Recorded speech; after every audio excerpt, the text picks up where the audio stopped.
ವಿದ್ಯಾರ್ಥಿಗಳೇ, 10ನೇ ತರಗತಿ ವಿದ್ಯಾರ್ಥಿಗಳಿಗೆಲ್ಲ last start ಮಾಡಿದ ಪಾಠ ಯಾವುದು ಅಂದ್ರೆ ಸಮಾಜಶಾಸ್ತ್ರದಾಗ ಅಧ್ಯಾಯ 1 ಸಾಮಾಜಿಕ ಸ್ತರ ವಿನ್ಯಾಸ ಅಂತ ಸ್ಟಾರ್ಟ್ ಮಾಡಿ 2ನೇ ಕ್ಲಾಸ್ ಆಗ್ಯವ. ಇವತ್ತ ಅಸ್ಪೃಶ್ಯತೆ ಮತ್ತು ಸಾಮಾಜಿಕ ಪಿಡುಗು. ನೀವೆಲ್ಲ ಅಸ್ಪೃಶ್ಯತೆ ಮತ್ತು ಸಾಮಾಜಿಕ ಪಿಡುಗು ಅಂತ ನೀವು ಮೊದಲೇ ಹಲವಾರು ಸಲ ಇದ್ರ ಬಗ್ಗೆ ಕೇಳಿರಿ. ಯಾಕಂದ್ರ ಅಸ್ಪೃಶ್ಯತೆ ಅಂದ್ರ ಸ್ಪರ್ಶ ಮಾಡದೇ ಇರ್ತಕ್ಕಂಥ ಒಂದು ಜನಾಂಗ ಅಂತ ಅರ್ಥ. ಅವರಿಂದ ಮುಟ್ಟುಕ್ಕೂ ಅವ್ರು ಯೋಗ್ಯರಲ್ಲ ಅನ್ನುವಂಥವ್ರನ್ನ ಅಸ್ಪೃಶ್ಯರು ಅಂತ ಇತ್ತು. ಅವಾಗ ನಮ್ಮ ಭಾರತ ಸಂವಿಧಾನ ಜಾರಿಗೆ ಬಂದಾದ್ಮೇಲೆ ಅಸ್ಪೃಶ್ಯರಿಗೂ ಕೂಡ ಅಸ್ಪೃಶ್ಯರು ಅಂತೇನು ಯಾರು ಇಲ್ಲೀಗ ಎಲ್ಲಾ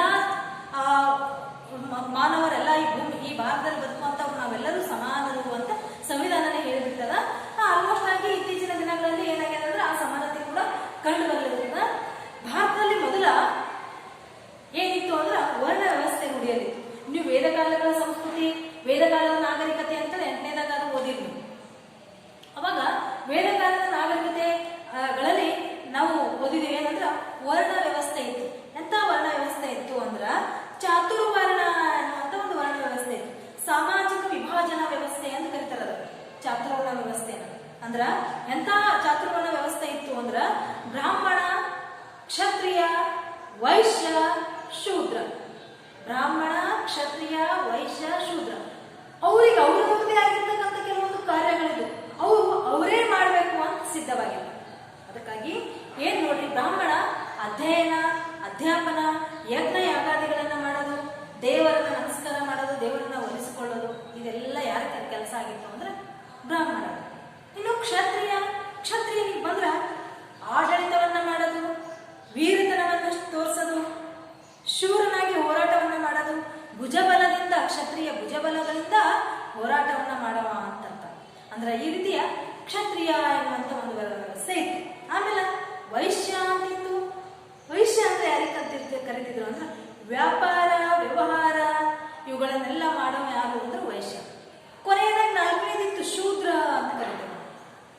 ಅಂದ್ರ ಶೂದ್ರರು ಈ ಮೇಲ್ವರ್ಗದವರ ಸೇವೆಯ ಜೊತೆಗೆ ಕೃಷಿ ಕಾರ್ಮಿಕರು, ಕೂಲಿ ಕಾರ್ಮಿಕರು, ಶೂದ್ರರ ಕೆಲಸ ಇವರಿಗೆ ಏನಿರ್ಲಿಲ್ಲ ಅಂದ್ರ ಸ್ವತಂತ್ರ ಕೆಲಸಗಳಿರ್ಲಿಲ್ಲ. ಕೃಷಿಯಲ್ಲಿ ಕೂಲಿ ಕಾರ್ಮಿಕರಾಗಿ ಕೆಲಸವನ್ನ ಮಾಡೋದು, ಮೇಲಿರ್ತಕ್ಕಂಥ 3 ವರ್ಣ ಬ್ರಾಹ್ಮಣ, ಕ್ಷತ್ರಿಯ, ವೈಶ್ಯ 3 ಜನರ ಸೇವೆಯನ್ನ ಮಾಡುವುದು ಅಂತ ಅರ್ಥ. ಅವ್ರ ಕೈ ಕೆಳಗಡೆ ಕೆಲಸ ಮಾಡೋರು ಅಂತ ಶೂದ್ರರು ಅಂತಿದ್ರು. ಇನ್ನೊಂದಿರ್ತಂತ ಶೂದ್ರರಿಗಿಂತ ಕೆಳಗಿನವರು 5ನೇ ವರ್ಗ ಅಂತ ಕರೀತಾರೆ. ಅದಕ್ಕ ಅಸ್ಪೃಶ್ಯರು ಅಂತ ಅವರಿಗೆ ಕರೀತಾರೆ. ಅವ್ರಿಗೆ ಅಂತ್ಯಜರು ಅಂತ ಕರೀತಾರೆ. ನೋಡ್ರಿ ಅಂದ್ರ 1 ಬ್ರಾಹ್ಮಣ, 2 ಕ್ಷತ್ರಿಯ, 3 ವೈಶ್ಯ, 4 ಶೂದ್ರ, 5 ಅಂತ್ಯಜರು ಅಂತ ಕರೀತಾರೆ. ಇವರಿಗೆ ಅಸ್ಪೃಶ್ಯರು ಅಂತ ಕೂಡ ಕರೀತಾರೆ. ಅಂತ್ಯಜರು ಅಥವಾ ಅಸ್ಪೃಶ್ಯರು ಅಂದ್ರ ವೇದಗಳ ಕಾಲದಲ್ಲಿ ವರ್ಣ ವ್ಯವಸ್ಥೆ ಇತ್ತು ಅಂತ ಗೊತ್ತಾಯ್ತು. ಆ ವರ್ಣ ವ್ಯವಸ್ಥೆಯಲ್ಲಿ ಬ್ರಾಹ್ಮಣ, ಕ್ಷತ್ರಿಯ, ವೈಶ್ಯ, ಶೂದ್ರ ಅನ್ನೋದ್ರ ಬಗ್ಗೆ ನೀವು ಓದಿರಿ. ಇನ್ನೂ ಒಂದಿತ್ತು ಅಂದ್ರೆ ಅದು ಅಂತ್ಯಜರು ಅಂದ್ರೆ ನೋಡ್ರಿ, ಈ ಬ್ರಾಹ್ಮಣರು, ಕ್ಷತ್ರಿಯರು, ವೈಶ್ಯರ ಕೆಳಗೆ ಇರ್ತಕ್ಕಂಥ ಶೂದ್ರರ ಪರಿಸ್ಥಿತಿನೇ ಗಂಭೀರವಾಗಿತ್ತು. ಈ 3 ಜನರ ಸೇವೆಯನ್ನ ಮಾಡ್ಕೊಂಡು ಕೂಲಿ ಕಾರ್ಮಿಕರಾಗಿ ಇವರು ಅಷ್ಟು ಜನರ ಕೆಲಸವನ್ನ ಮಾಡ್ಕೊಳ್ಳೋರೇ ಶೂದ್ರ. ಅದರಲ್ಲಿ ಈ ಶೂದ್ರರ ಕೆಳಗೆ ಅಂತ್ಯಜರು ಇತ್ತಂದ್ರೆ ಇವ್ರ ಪರಿಸ್ಥಿತಿ ಹೆಂಗಿತ್ತು? ಅಸ್ಪೃಶ್ಯರು ಅಂತ ಇವ್ರು ಯಾರು ಸ್ಪರ್ಶ ಮಾಡ್ತಿದ್ದಿಲ್ಲ. ಇವರನ್ನ ಸ್ಪರ್ಶ ಮಾಡೋದು ಕೂಡ ಪಾಪ ಅನ್ಕೋತಿದ್ರು. ಯಾರು? ಇವ್ರು 3 ವರ್ಗದವರು, ವರ್ಣದವರು. ಅದಕ್ಕ ನೋಡ್ರಿ ಇಲ್ಲಿ ಶೂದ್ರರಿಗಿಂತ ಕೆಳಗಿನವರು ಅಂದ್ರ ಅಂತ್ಯಜರು. ಇವ್ರ ಸ್ಥಿತಿ ಅವ್ರ ಮನುಷ್ಯರು ಅಲ್ವೇನೋ ಅನ್ನುವಂತ ಸ್ಥಿತಿ ಇತ್ತು. ಅಂದ್ರ ಅಂತ್ಯಜರಂದ್ರೆ ಅವ್ರು ಮನುಷ್ಯರೇ ಅಲ್ಲ ಅನ್ನುವಂತಹ ಸ್ಥಿತಿಯಲ್ಲಿ ಇಟ್ಟಿದ್ರು. ಅವರು ಗೊತ್ತಲ್ಲದಂತ ಎಲ್ಲ ಹೇಳಿದ್ರು. ಬ್ರಾಹ್ಮಣ, ಕ್ಷತ್ರಿಯ, ವೈಶ್ಯ, ಶೂದ್ರ ಇವರನ್ನ ಬಿಟ್ಟು ಅಂತ್ಯಜರೇ ನಿಂತಿರಲ್ಲ, ಅವರು ಮನುಷ್ಯರೇ. ಆದ್ರೂ ಕೂಡ ಅವ್ರ ಪರಿಸ್ಥಿತಿ ಹೆಂಗಿತ್ತು ಅಂದ್ರೆ ಅವ್ರು ಮನುಷ್ಯರು ಹೌದೋ ಅಲ್ಲೋ ಅನ್ನುವಂಥ ಪರಿಸ್ಥಿತಿಯಲ್ಲಿ ಅವರನ್ನ ಇಡಲಾಗಿತ್ತು. ಅಸ್ಪೃಶ್ಯತೆಯ ಆಚರಣೆಯು ವರ್ಣ ವ್ಯವಸ್ಥೆಯ ಹುಟ್ಟಿನೊಂದಿಗೆ ಅಸ್ತಿತ್ವವನ್ನು ಪಡೆದುಕೊಂಡು, ಅಸ್ಪೃಶ್ಯತೆ ಅನ್ನುವಂಥ ಆಚರಣೆ ವರ್ಣ ವ್ಯವಸ್ಥೆ ಹೆಂಗ್ ಹುಡ್ತೋ ಹಂಗ್ ಬೆಳೀತಾ ಈ ಒಂದು ಪರಿಸ್ಥಿತಿನೇ ಅಸ್ಪೃಶ್ಯತೆ ಅನ್ನುವಂಥ ಒಂದು ಹೊಸ ವಿಷಯ ಉಟ್ಕೊಂಡ್ಬಿಡ್ತು. ಸ್ಪರ್ಶ ಮತ್ತು ಅಸ್ಪರ್ಶ ಅಸ್ಪರ್ಶ ಭಾವನೆ ಮುಖ್ಯವಾಗಿ ಸಾಮಾಜಿಕ ಆರ್ಥಿಕ ಅಸಮಾನತೆಯ ಮೂಲದಿಂದ ರೂಪಿಸಿಕೊಂಡಿತು. ಸ್ಪರ್ಶ ಅಂದ್ರೆ ಹುಟ್ಟೋದು, ಅಸ್ಪರ್ಶ ಅಂದ್ರೆ ಮುಟ್ಟದೇ ಇರೋದು. ಇದು ಎಲ್ಲಿ ಹುಡ್ತು ಅಂದ್ರೆ ಸಮಾಜದಲ್ಲಿ ಹುಡ್ತು. ಸಮಾಜದಲ್ಲಿ ಹೆಂಗ್ ಹುಡ್ತು ಅಂದ್ರೆ ಮೇಲು ಕೀಳು, ಶ್ರೀಮಂತ ಬಡವ, ಇಂಥ ಪರಿಸ್ಥಿತಿಯಲ್ಲಿ ಸಮಾಜದಲ್ಲಿ ಜಾತಿ ಮೂಲದಿಂದ ಇದೆಲ್ಲ ಹುಡ್ಕೋತಾವ. ಯಾವ ಆರ್ಥಿಕವಾಗಿ ಬಹಳಷ್ಟು ಕೆಳಮಟ್ಟದಲ್ಲಿ ಇರ್ತಾನೋ ಅವನು ಕೆಳಗಿನ ಸ್ಥಾನದಲ್ಲಿ ಇರ್ತಾವ, ಆರ್ಥಿಕವಾಗಿ ಬಲಿಷ್ಠನಾಗಿದ್ದವ ಮಾತ್ರ ಮೇಲಿನ ಸ್ಥಾನದಲ್ಲಿ ಉಳಿತಾ ಬಂದ. ಈ ರೀತಿ ಅಸ್ಪೃಶ್ಯ ಎಂಬುದು ಮುಟ್ಟಲಾರದ ಅಥವಾ ಮುಟ್ಟಬಾರದ. ಮುಟ್ಟಲಾಗದು ಅಂದ್ರೆ ಅವ್ರಿಗೆ ಯಾರೂ ಮುಟ್ಟಲಾಗುವುದಿಲ್ಲ ಅಂದ್ರೆ ಏನು, ಮುಟ್ಟಲಂತ ಮುಟ್ರೆ ಪಾಪ ಅಂತರ್ಥ, ಅಥವಾ ಮುಟ್ಟಬಾರದು ಅವರನ್ನ ಮುಟ್ಟಬಾರದು ಅಂತರ್ಥ. ಮುಟ್ಟಲಾಗದ ಅಥವಾ ಮುಟ್ಟಬಾರದ ಅನ್ನೋದೇ ಅಸ್ಪರ್ಶ ಅಂತರ್ಥ. ಇದು ಮುಂದಲ ಬ್ರಿಟಿಷ್ ಸರ್ಕಾರ 1935 ಒಂದು ಕಾಯ್ದೆ ಜಾರಿಗೆ ತಂತು. ಸೆಂಟ್ರಲ್ ಕಾಯ್ದೆ ಅಂತ ಕರೀತಾರೆ, ಸೆಂಟ್ರಲ್ ಆಕ್ಟ್ ಅಂತ ಕರೀತಾರ. 1935 ಬ್ರಿಟಿಷ್ ಸರ್ಕಾರ ಜಾರಿಗೆ ತಂತು. ಈ ಮೂಲಕ ಭಾರತದ ಅಸ್ಪೃಶ್ಯ ವರ್ಗ ಹಾಗೂ ಗುಡ್ಡಗಾಡು ವರ್ಗದ ಜನರನ್ನ ಪರಿಶಿಷ್ಟ ಜಾತಿ ಮತ್ತು ಪರಿಶಿಷ್ಟ ಪಂಗಡ ಅಂತ ವರ್ಗಾವಣೆ ಏನ್ ಮಾಡ್ತಂದ್ರು, ಪಂಗಡಗಳಾಗಿ ಹೆಸರನ್ನ ಕೊಡುದು. ಬ್ರಿಟಿಷರನ್ನ ಭಾರತ ಆಳ್ವಿಕೆ ಮಾಡುವ ಹಲವಾರು ಕಾಯ್ದೆಗಳನ್ನು ಜಾರಿಗೆ ತಂದರು. ಆ ಕಾಯ್ದೆಗಳಲ್ಲಿ 1935 ಕಾಯ್ದೆ, ಯಾವ ಕಾಯ್ದೆ? 1935 ಕಾಯ್ದೆಯಲ್ಲಿ ಈ ಕಾಯ್ದೆಯಲ್ಲಿ ಏನಾಯ್ತು ಅಂದ್ರ, ಈ ಅಸ್ಪೃಶ್ಯರನ್ನ ಏನಂತ ಕರೆಯಲಾಯ್ತು ಅಂದ್ರ ಪರಿಶಿಷ್ಟ ಜಾತಿ ಮತ್ತು ಪರಿಶಿಷ್ಟ ಪಂಗಡ.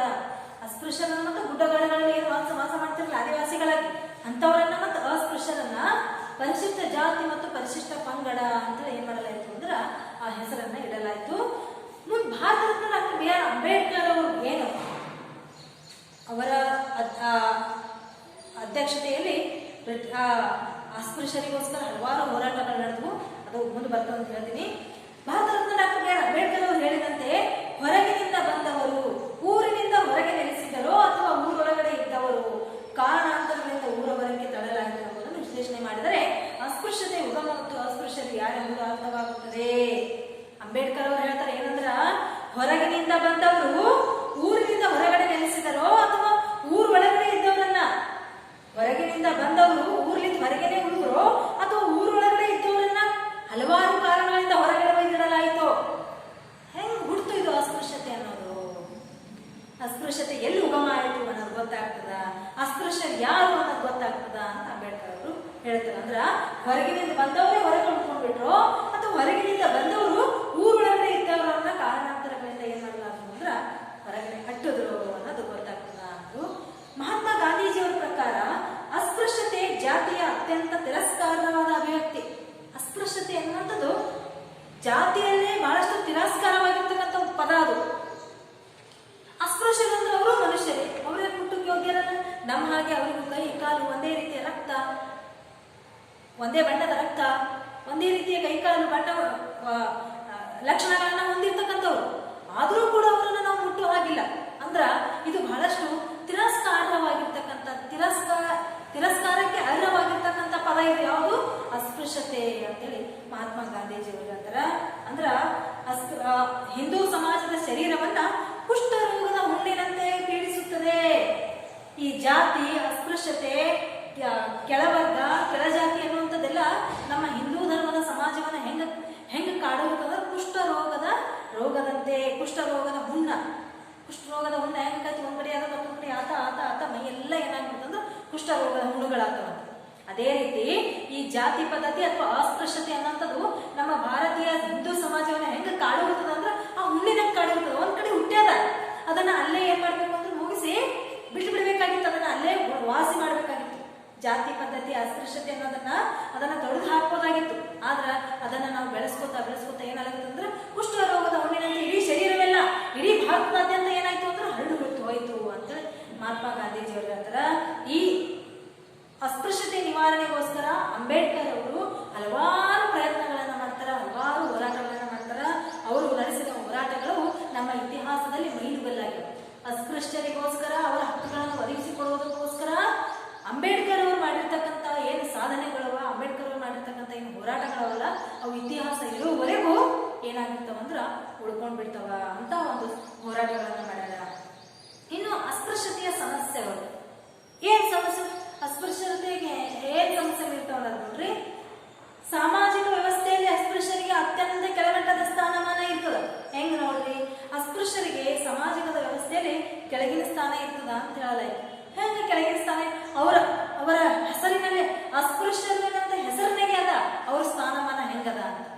ಸ್ಪರ್ಶ ಮಾಡಕ್ಕೆ ಯೋಗ್ಯರಲ್ಲ ಅಂದ್ಮೇಲೆ ಅವ್ರ ಸ್ಥಾನ ಸಮಾಜದಾಗ ಹೆಂಗಿರ್ತದ ಅಂತ ನಮ್ಗೆ ಗೊತ್ತೇ ಆಗ್ತದೆ. ಹಿಂದೊಬ್ಬ ಮನುಸ್ಮೃತಿ ಅಂತ ಒಬ್ಬ ವ್ಯಕ್ತಿ ಇದ್ದ. ಅವ ಹೇಳ್ತಾನೆ ಏನಂದ್ರ, ಚಂಡಾಲರು ಅಸ್ಪೃಶ್ಯರನ್ನ ಮುಟ್ಟಿದವರು 10 ಹಲವು ಪ್ರಾಯಶ್ಚಿತ್ತಕ್ಕೊಳಗಾಗಬೇಕಾಗಿತ್ತು ಅಂತ ಹೇಳ್ತಾನೆ ಮನುಸ್ಮೃತಿ. ಏನಂತ ಹೇಳ್ತಾನಂದ್ರ, ಈ ಅಸ್ಪೃಶ್ಯರನ್ನ ಮುಟ್ಟಿದ್ರ 10 ಹಲವಾರು ಪ್ರಾಯಶ್ಚಿತ್ತಗಳನ್ನ ಮಾಡ್ಕೋಬೇಕಾಗಿತ್ತು ಅವ್ರಿಗೆ ಮುಟ್ಟಿದಕ್ಕಾಗಿ, ಪಾಪಗಳನ್ನ ತೊಳ್ಕೊಳ್ಳುವ ಸಲುವಾಗಿ ಅಂತ. ಅಂದ್ರೆ ಅಂತ ವಿಚಾರಸ್ಥರು ಕೂಡ ಆಗಿದ್ರು. ಮನುಸ್ಮೃತಿಯನ್ನ ವ್ಯಾಘ್ರ ಪಾದ ಅಂತ ಕರೀತಾರೆ. ಮೃಗಗಳ ಪಾದ ಅಂದ್ರೆ ಆ ಒಂದು ಸ್ಥಾನಕ್ಕೆ ಹೋಲಿಸಲಾಗಿದೆ ಅವನಿಗೆ. ವ್ಯಾಘ್ರ ಪಾದ ಸ್ಮೃತಿ ಅಂತ ಕರೀತಾರೆ ಅವನಿಗೆ ಮನುಸ್ಮೃತಿಯನ್ನ. ಅವ ಹೇಳುವಂತೆ ಹಸುವಿನ ಬಾಲ ಏನಿಲ್ಲ, ಆಕಳ ಬಾಲ, ಆ ಹಸುವಿನ ಬಾಲದಷ್ಟು ಉದ್ದದಲ್ಲಿ ದೂರದಲ್ಲಿ ಅವ್ರು ನಿಂತಿರ್ಬೇಕು. ಅದಕ್ಕಿಂತ ಕಡಿಮೆ ಅಂತರದಲ್ಲಿ ಅವ್ರ ಜೊತೆ ನಿಂತು ನಾವು ಮಾತಾಡ್ತೀವಿ ಅಂದ್ರೆ ನಮ್ಗೆ ಏನಾಗ್ತಿತ್ತು ಅಂದ್ರ ಸ್ನಾನ ಮಾಡಿ ಮೈಲಿಗೆಯನ್ನ ಹೋಗಲಾಡಿಸ್ಕೋಬೇಕಾಗಿತ್ತು. ಗೊತ್ತಾಯ್ತು? ಮನುಸ್ಮೃತಿ ಹೇಳೋ ಪ್ರಕಾರ ಚಾಂಡಾಲರನ್ನ ಅಥವಾ ಅಸ್ಪೃಶ್ಯರನ್ನ ಮುಟ್ಟಿದ್ರ ಪ್ರಾಯಶ್ಚಿತ್ತ ಮಾಡ್ಕೋಬೇಕಾಗಿತ್ತು. ಇನ್ನೊಂದ್ ಕಡೆ ಹೇಳ್ತಾನೆ ಏನಂದ್ರ, ಹಸುವಿನ ಬಾಲದಷ್ಟು ಉದ್ದದ ಅಂತರದಲ್ಲಿ ನಿಂತಿರ್ಬೇಕು ನಾವು, ಅವರಿಗೂ ನಮ್ಗೆ ದೂರ ಇರ್ಬೇಕು. ಒಂದ್ ವೇಳೆ ಅದಕ್ಕಿಂತ ಸಮೀಪದಿಂದ ಅವ್ರ ಜೊತೆ ಏನಾದ್ರೂ ಮಾತಾಡ್ತೇವೆ ಅಂದ್ರೆ ನಾವು ಸ್ನಾನ ಮಾಡಿ ಮೈಲಿಗೆ ಕಳ್ಕೋಬೇಕಾಗಿತ್ತು. ಇಂಥ ಎಲ್ಲ ಪರಿಸ್ಥಿತಿಗಳಿದ್ವು ಅಸ್ಪೃಶ್ಯರು ಅಂತ ಆಗಿನ ಸಾಮಾಜಿಕ ವ್ಯವಸ್ಥೆಯಲ್ಲಿ. ಮಲಬಾರಿನಲ್ಲಿ ತಾವೇ ತಯಾರಿಸಿದ ಚಪ್ಪಲಿಗಳನ್ನ ಅಂತರಿಸಲು ಧರಿಸುವಂತಿರಲಿಲ್ಲ. ಎಂತ ಪರಿಸ್ಥಿತಿ ಮಲಬಾರ ಪ್ರದೇಶದಂತ ಅಸ್ಪೃಶ್ಯರು ತಾವೇ ಚಪ್ಪಲಿಯನ್ನ ತಯಾರು ಮಾಡ್ತಿದ್ರು, ಅವರು ಹಾಕೊಳ್ಳುವಾಗಿರ್ಲಿಲ್ಲ. ಇದಷ್ಟೇ ಅಲ್ಲದೆ ಎಲ್ಲರೂ ಸೌವರ್ಣೀಯರ ಕೆರೆ, ಏನ್ ಎಲ್ಲರಿಗೂ ಬಳಕೆ ಮಾಡುವ ಕೆರೆ, ಕೊಳೆ, ಬಾವಿ, ಹೊಂಡಗಳಿರ್ತಾವಲ್ಲ, ಕಟ್ಟೆಗಳು, ಸ್ಮಶಾನಗಳು, ಇವುಗಳನ್ನ ಯಾರು ಅಸ್ಪೃಶ್ಯರು ಬಳಸುವಂತಿರ್ಲಿಲ್ಲ. ಅಸ್ಪೃಶ್ಯರಿಗೆ ಬಿಟ್ಟು ಎಲ್ಲರೂ ಬಳಸಿದ್ರು ಕೆರೆ ನೀರು ಕುಡಿತಿದ್ರು.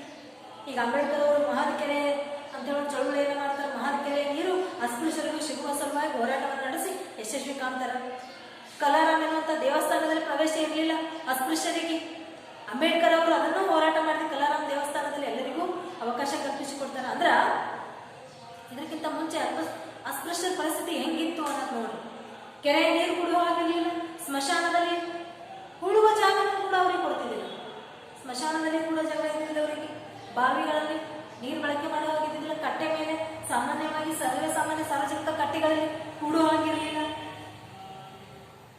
ಬಿ ಕುಪ್ಪಸ್ವಾಮಿ ಅವರು ದಾಖಲಿಸುವಂತೆ, ಕುಪ್ಪಸ್ವಾಮಿ ಅಂತ ಒಬ್ಬ ಜ್ಞಾನಿಗಳು ಹೇಳುವಂತೆ, ಮಲ ಹೊರುವ ಅಂದ್ರ ಅತಿ ಕನಿಷ್ಠವಾಗಿರ್ತಕ್ಕಂಥ ಕೆಲಸನೂ ಕೂಡ ಏನ್ ಮಾಡಲಾಗಿತ್ತು ಅಂದ್ರೆ ಅವರಿಗೆ ಹಚ್ಚಲಾಗಿತ್ತು. ಸತ್ತ ಪ್ರಾಣಿಗಳನ್ನ ಸಾಗಿಸುವ ಈ ಎಲ್ಲಾ ಕೆಲಸಗಳನ್ನ, ಬೀದಿ ಚರಂಡಿ ಉಳಿಸುವ ಹೀನ ವೃತ್ತಿಗಳನ್ನ ಮಾಡಬೇಕಾಗಿತ್ತು. ಅಂದ್ರ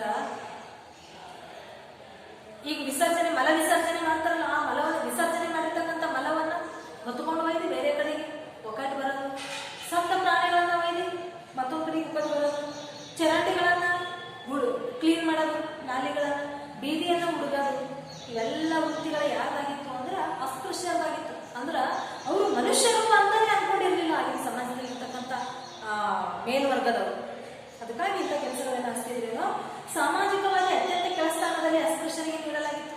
ಅಸ್ಪೃಶ್ಯರಿಗೆ ಸಮಾಜದಲ್ಲೇ ಪೂರ ಕೆಳಗಿನ ಸ್ಥಾನದಲ್ಲಿ ಇಡಲಾಗಿತ್ತು. ಅವರು ಹುಟ್ಟಿದ ಕಾರಣಕ್ಕಾಗಿ ಸಾಮಾಜಿಕ ಚಲನೆಯನ್ನು ನಿಯಂತ್ರಣ ಅಂದ್ರ ಅವರು ಅಸ್ಪೃಶ್ಯರಾಗಿ ಸಮಾಜದಲ್ಲಿ ಮನುಷ್ಯರಾಗಿ ಹುಟ್ಟ್ಯಾರ, ಆದ್ರ ಅಸ್ಪೃಶ್ಯರಾಗಿ ಅವರು ಬದುಕನ್ನು ನಡೆಸಬೇಕಾದಂತ ಪರಿಸ್ಥಿತಿ ಬಂತು. ಸಮಾಜದ ಮೇಲೆ ಸಂಪೂರ್ಣ ನಿಯಂತ್ರಣವನ್ನೆಲ್ಲ ಮೇಲ್ವರ್ಗದವರು ವಹಿಸಿಕೊಂಡ್ರ ಅವರ ಕೆಳಗಡೆ ಕೆಲಸ ಮಾಡುವಂತ ಹೊಣೆಗಾರಿಕೆ ಅಸ್ಪೃಶ್ಯರಾಗಿತ್ತು. ಇನ್ನೊಂದು ಅವ್ರದ್ದು ಸಮಸ್ಯೆಗಳು ಏನಿತ್ತು ಅಂದ್ರೆ ಅಸ್ಪೃಶ್ಯರು ಒಂದು ಸಮಾಜದಲ್ಲಿ ಪೂರ ಕೆಳಮಟ್ಟದ ಸ್ಥಾನಮಾನ, ಇನ್ನೊಂದು ಶಿಕ್ಷಣದ ಅವಕಾಶಗಳಿಂದ ದೂರ ಇಡಲಾಗಿತ್ತು. ಅವ್ರಿಗೆ ಇಂಥ ಕನಿಷ್ಠ ಮಟ್ಟದ ಕೆಲಸಗಳು ಹಚ್ತಾರ ಅಂದ್ರೆ ಅಷ್ಟೊಂದಾಗಿ ತಿಳ್ಕೊರಿ. ಅವ್ರಿಗೆ ಶಿಕ್ಷಣ ಒದಗಿಸ್ತಾರ, ಅವರು ಶಿಕ್ಷಣ ಕಲೀಲಿಕ್ಕೆ ಅವಕಾಶಗಳು ಸಿಗ್ತಿದ್ರು ಅವರಿಗೆ? ಖಂಡಿತವಾಗಿ ಸಿಗ್ತಿರಲಿಲ್ಲ. ಅನೇಕ ಶತಮಾನಗಳಿಂದ ಅಸ್ಪೃಶ್ಯರನ್ನ ಶೈಕ್ಷಣಿಕ ಎಲ್ಲಾ ಚಟುವಟಿಕೆಗಳಿಂದ, ಶಿಕ್ಷಣ ಪಡೆಯೋದ್ರಿಂದ ಹಿಡ್ಕೊಂಡು ಶೈಕ್ಷಣಿಕವಾಗಿ ಎಲ್ಲಾ ಚಟುವಟಿಕೆಗಳಿಂದ ಅವರನ್ನು ದೂರವಾಗಿ ಇಡಲಾಗಿತ್ತು. ಕೇಳುವ ಹಾಗೂ ಇರಲಿಲ್ಲ, ವೇದಗಳನ್ನ, ಒಳ್ಳೆ ಮಂತ್ರತಂತ್ರಗಳನ್ನ ಕೇಳುವ ಹಾಗೂ ಇರಲಿಲ್ಲ, ಓದೋದ್ರೆ ಬಿಡ್ರಿ, ಕೇಳುವುದಕ್ಕೂ ಯೋಗ್ಯರಲ್ಲ ನಾವು ಅನ್ನೋಂಥ ಸ್ಥಿತಿ. ಶೈಕ್ಷಣಿಕ ಅವಕಾಶಗಳನ್ನು ದೂರ ಇಡಲಾಗಿತ್ತು. ವೇದಗಳನ್ನ ಕೇಳುವಂತಿರಲಿಲ್ಲ, ಓದುವಂತದ್ದು ಮೊದಲೇ ಇರಲಿಲ್ಲ. ಓದಿದ್ದು ಕೇಳಂಗೂ ಇರಲಿಲ್ಲ, ಓದುವಂಗೂ ಇರಲಿಲ್ಲ, ಸಂಸ್ಕೃತ ಭಾಷೆ ಕಲಿಯುವಂಗಿರಲಿಲ್ಲ, ಧರ್ಮ ಗ್ರಂಥಗಳ ಬಗ್ಗೆ ಯಾವುದೇ ತಿಳುವಳಿಕೆ ಪಡೆಯುವಾಗಿರಲಿಲ್ಲ, ಧಾರ್ಮಿಕ ಗ್ರಂಥಗಳ ಬಗ್ಗೆ ತಿಳುವಳಿಕೆಯನ್ನು ಪಡೆಯುವಾಗಿರಲಿಲ್ಲ. ಮಧ್ಯಯುಗದಲ್ಲೂ ಕೂಡ ಇದೇ ಸ್ಥಿತಿ ಮುಂದುವರಿತಾ ಬಂತು. ಪ್ರಾಚೀನ ಯುಗದಲ್ಲಿ ಹೇಗಿತ್ತು, ಮಧ್ಯಯುಗದಲ್ಲೂ ಇದೇ ಬಂತು. ಬ್ರಿಟಿಷರು ಭಾರತಕ್ಕೆ ಬರುವುದಕ್ಕಿಂತ ಮುಂಚೆ ಅಸ್ಪೃಶ್ಯ ವಿದ್ಯಾರ್ಥಿಗಳಿಗೆ ಬೇರೆ ವಿದ್ಯಾರ್ಥಿಗಳ ಜೊತೆಗೆ ಕೂತು ಶಿಕ್ಷಣ ಪಡೆಯುವ ಹಕ್ಕು ಇರಲಿಲ್ಲ. ಬ್ರಿಟಿಷರು ಭಾರತಕ್ಕೆ ಬರುವುದಕ್ಕಿಂತ ಮುಂಚೆ ಉಳಿದ ಎಲ್ಲಾ ವರ್ಗದ ವಿದ್ಯಾರ್ಥಿಗಳ ಜೊತೆಗೆ ಅಸ್ಪೃಶ್ಯರು ಕೂತು ಪಾಠ ಕೇಳುವ ಹಾಗಿರ್ಲಿಲ್ಲ, ಶಿಕ್ಷಣ ಪಡೆಯುವ ಹಾಗಿರ್ಲಿಲ್ಲ. ನಮಗೆಲ್ಲ ಒಂದೊಂದ್ಸಲ ಅನಿಸ್ತದೆ ಬ್ರಿಟಿಷರು ಭಾರತಕ್ಕಂತ ಆಳ್ವಿಕೆ ಮಾಡೋದು ಅಂತ. ಕೆಲವೊಂದು ಸಲ ಅವ್ರು ತಂದಿರ್ತಕ್ಕಂಥ ಕೆಲವೊಂದು ನಿಯಮ ಕಾಯ್ದೆ ಕಾನೂನುಗಳೇನವಲ್ಲ, ಅವು ಭಾರತದ ಸಮಾಜದಲ್ಲಿ ಇರ್ತಕ್ಕಂಥ ಕೆಲವೊಂದು ಪದ್ಧತಿಗಳನ್ನ ಏನ್ ಮಾಡುದು ಅಂದ್ರೆ ಬುಡ ಸಮೇತ ನಾಶ ಮಾಡುದು. ಅದಕ್ಕೆ ಉದಾಹರಣೆ ಮತ್ತೆ ಸತಿ ಸಹಗಮನ ಪದ್ಧತಿ, ಬಾಲ್ಯ ವಿವಾಹ ಪದ್ಧತಿ, ಸರ್ವೇ ಸಾಮಾನ್ಯವಾಗಿ ಎಲ್ಲಾ ಜಾತಿಯವರಿಗೆ ಶಿಕ್ಷಣ ಕೊಡುವುದಾಗಿರ್ಬೋದು. ಇಲ್ಲ, ಇದೆಲ್ಲ ಬ್ರಿಟಿಷರು ಬಂದ ಮೇಲೆ ಬಂದಿದ್ದು. ಬ್ರಿಟಿಷರ ಆಳ್ವಿಕೆಯನ್ನು ನಮ್ಮ ದೇಶಕ್ಕೆ ನಷ್ಟ ಆಗ್ಯದ ಇಲ್ಲಂತನಲ್ಲ, ಆದ್ರೆ ಕೆಲವೊಂದು ಬದಲಾವಣೆಗಳು ಕೂಡ ನಮ್ಮ ಭಾರತೀಯ ಸಮಾಜದಲ್ಲಿ ಕಂಡು ಬಂದವ. ಒಟ್ಟಿಗೆ ಕುರಿತು ಪಾಠಗಳನ್ನ ಕೇಳುವಂತಿರ್ಲಿಲ್ಲ ಅಸ್ಪೃಶ್ಯರು. ಸವರ್ಣ ವಿದ್ಯಾರ್ಥಿಗಳನ್ನ ದೂರ ಕೂಡಲಾಗುತ್ತಿತ್ತು. ಒಂದ್ ವೇಳೆ ಶಿಕ್ಷಣ ಪಡಿಬೇಕು ಅಂದ್ರೆ ಎಲ್ಲಾ ಮಕ್ಕಳು ಇಲ್ಲಿ ಕುಂತ್ರ ಇವರನ್ನ ಬಿಟ್ಟು ದೂರ ಕುಂತಿದ್ರು. ಉದಾಹರಣೆಗೆ ಅಂಬೇಡ್ಕರ್ ಅವರ ಜೀವನ ಚರಿತ್ರೆ ಹೋದ್ರ ಗೊತ್ತಾಗ್ತದೆ. ಅಂದ್ರ ಅವರ ಚಿಕ್ಕವರಿದ್ದಾಗ ಎಂತ ಸಮಸ್ಯೆಗಳನ್ನು ಅನುಭವಿಸಿದ್ರು ಅನ್ನೋದ್ರ ಬಗ್ಗೆ. ಇವರನ್ನ ಮೈಲಿಗೆ ಕಾರಣದಿಂದ, ಮುಖದ ಮೈಲಿಗೆ ಆಗ್ತದೆ ಅನ್ನೋ ಕಾರಣದಿಂದ ಇವರನ್ನ ಶಿಕ್ಷಣದಿಂದ ದೂರನೇ ಇಡಲಾಗಿತ್ತು. ಅಂಬೇಡ್ಕರ್ ಅವರಿಗೆ ಸಾಮಾಜಿಕ ನ್ಯಾಯ ಪಡೆಯುವ ಹೋರಾಟಕ್ಕೆ ಪ್ರವೇಶವನ್ನು ನೀಡುತ್ತದೆ. ಇದೇ ನೋಡಿ, ಇದೇ ಮೂಲ ಕಾರಣ. ಅಸ್ಪೃಶ್ಯತೆಯಲ್ಲಿರ್ತಕ್ಕಂಥ ಈ ಎಲ್ಲಾ ವಿಷಯಗಳೇ ಅಂಬೇಡ್ಕರ್ ಅವರಿಗೆ ಅಸ್ಪೃಶ್ಯತೆ ವಿರುದ್ಧ ಹೋರಾಡಿ ನ್ಯಾಯವನ್ನ ಪಡೆಯಲಿಕ್ಕೆ ಪ್ರೇರೇಪಣೆ ನೀಡಿದ್ದೇ ಇದೆ. ಪ್ರಜಾಪ್ರಭುತ್ವದಲ್ಲಿ ಜನರು ತಮಗೆ ಸಂಬಂಧಿಸಿದ ತೀರ್ಮಾನವನ್ನು ತೆಗೆದುಕೊಳ್ಳುವ ಪ್ರಕ್ರಿಯೆಯ ಚರ್ಚೆಗಳಲ್ಲಿ ಭಾಗವಹಿಸುವ ಸಾಮರ್ಥ್ಯ ಪ್ರತಿಯೊಬ್ಬರಿಗೆ ಇದೆ. ಪ್ರಜಾಪ್ರಭುತ್ವ ಎನ್ನುವಂಥ ಪ್ರಕ್ರಿಯೆಯಲ್ಲಿ ಎಲ್ಲರಿಗೂ ಸಮಾನವಾಗಿ ಭಾಗವಹಿಸುವುದು, ಎಲ್ಲರೂ ಸಮಾನವಾಗಿ ಪಡೆಯುವುದು, ಪಡೆದುಕೊಳ್ಳುವ ಮತ್ತು ಕೊಡುವ ಮತ್ತು ಪಡೆದುಕೊಳ್ಳುವ ಪ್ರಕ್ರಿಯೆ ಸಮಾನವಾಗಿ ನಡೀತದೆ. ಎಲ್ಲಿ ಪ್ರಜಾಪ್ರಭುತ್ವ ಪ್ರಕ್ರಿಯೆಯಲ್ಲಿ ಅಂತ ಹೇಳಿ ಅಂಬೇಡ್ಕರ್ ಅವರು ಹೇಳ್ತಾರ. ಮತ್ತೊಂದು ಕಡೆ ತರ್ಕಸಮ್ಮತವಾಗಿ ವಿಚಾರ ಮಾಡುವ ಸಾಮರ್ಥ್ಯವನ್ನ ಪ್ರತಿಯೊಬ್ಬರು ಹೊಂದ್ಯಾರ. ಎಲ್ಲರಿಗೂ ವಿಚಾರ ಮಾಡುವ ಸಾಮರ್ಥ್ಯ ಅದ, ಎಲ್ಲರಿಗೂ ಅಭಿವ್ಯಕ್ತ ತಮ್ಮ ವಿಚಾರಗಳನ್ನು ಹೊರಗಡೆ ಹಾಕುವ ಸಾಮರ್ಥ್ಯವೂ ಅದ. ಅದಕ್ಕಾಗಿ ಶಿಕ್ಷಣ ಇದ್ರೆ ಮಾತ್ರ ಇದು ಸಾಧ್ಯ. ಅಸ್ಪೃಶ್ಯತೆ ಅನ್ನುವಂತಹ ಈ ಪದ್ಧತಿ ಹೋಗ್ಬೇಕು ಅಂದ್ರೆ ಶಿಕ್ಷಣ ಎಲ್ಲರೂ ಪಡ್ಕೋಲೇಬೇಕು. ಎಲ್ಲರೂ ಶಿಕ್ಷಣವಂತರ ಆದ್ರು ಅಂದ್ರ ಈ ಅಸ್ಪೃಶ್ಯತೆ ಅನ್ನುವಂಥ ಒಂದು ಆಚರಣೆ, ಅಸ್ಪೃಶ್ಯತೆ ಅನ್ನುವಂಥ ಸಾಮಾಜಿಕ ಏನು ಕೆಲಸದಲ್ಲಿ ಇಟ್ಟಾರಲ್ಲ, ಇದೆಲ್ಲ ಏನಾಗ್ತಂದ್ರೆ ಕೊನೆಯಾಗ್ತದೆ ಅನ್ನೋದು ಅಂಬೇಡ್ಕರ್ ಅವರ ಆಸೆಯಾಗಿತ್ತು. ಶಿಕ್ಷಣವನ್ನ ಕೊಡಿಸುವುದರ ಮುಖಾಂತರ ಅಸ್ಪೃಶ್ಯತೆಯನ್ನು ಹೋಗಲಾಡಿಸಬೇಕು ಅನ್ನುವಂಥದ್ದು ಅಂಬೇಡ್ಕರ್ ಅವರ ನಿಲುವಾಗಿತ್ತು. ಅವರು ಶಿಕ್ಷಣ ಸಾರ್ವಜನಿಕರ ಸತ್ತಾಗಬೇಕು. ಶಿಕ್ಷಣ ಎನ್ನುವಂಥದ್ದು ಸಾರ್ವಜನಿಕರೆಲ್ಲರಿಗೂ ಸಿಗುವಂತಾಗಬೇಕು. ಬರೇ ಅಷ್ಟೇ ಮೇಲ್ವರ್ಗದವರಿಗೆ ಅಷ್ಟೇ ಸಿಗುವಂತಾಗಬಾರ್ದು, ಸಮಾಜದಲ್ಲಿರ್ತಕ್ಕಂಥ ಎಲ್ಲಾ ವರ್ಗದವರಿಗೂ ಶಿಕ್ಷಣ ಸಿಗುವಂತಾಗಬೇಕು ಅಂತೇಳಿ ಅಂಬೇಡ್ಕರ್ ಅವರು ಹೇಳ್ತಾರ. ಈ ಅಂಬೇಡ್ಕರ್ ಅವರ ಕ್ರಾಂತಿಕಾರಿ ಚಿಂತನೆಗಳಿಂದಲೇ ಏನ್ ಮಾಡ್ತಾರ ಅಂದ್ರೆ ಹೋರಾಟಗಳನ್ನ ಮಾಡಿ ಇವರ ಚಿಂತನೆಗಳು ಭಾರತೀಯ ಸಮಾಜದ ಮೇಲೆ ಪ್ರಭಾವವನ್ನ ಬೀರ್ತವ. ಅದಷ್ಟೇ ಅಲ್ಲ, ಅಂಬೇಡ್ಕರ್